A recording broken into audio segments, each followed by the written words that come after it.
waxaan soo arkay jacaylka badan intaad adiga i siisay, laakiin nafteedu weli way kaa sabri la'dahay adiga.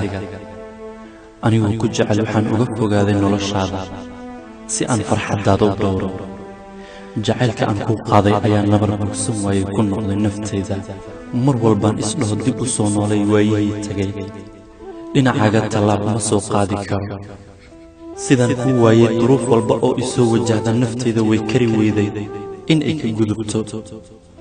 dadkoo idil waxay iigu hambaliyayaan horumarka aan ka gaaro nolosha, laakiin aniga keliya waxa ii muuqda ayaa ah in aan ku waayey adiga.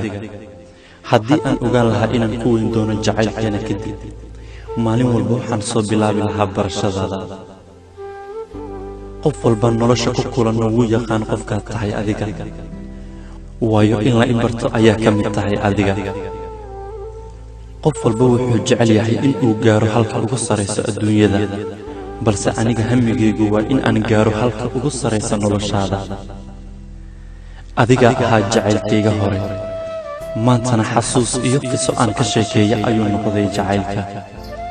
aad ayay iigu fududahay in aan dhaho dadka kale waan mashquulsanahay, laakiin adiga marka aad ila soo hadasho aad ayay u xanuun badan tahay. waxaan ku dhex socdaa roobka si aan loo dareemin in aan ooyayo. maalinta aan ku jeclaaday waxaan u haystay in ay ahayd farxadda noloshayda, laakiin taas cagsigeeda waxay noqotay farxadda cadow badan aan lahaa aniga. waayo jacaylkaaga kadib waxaan u daciifay in aan iska celiyo caqabad walba oo nolosha isoo wajahda.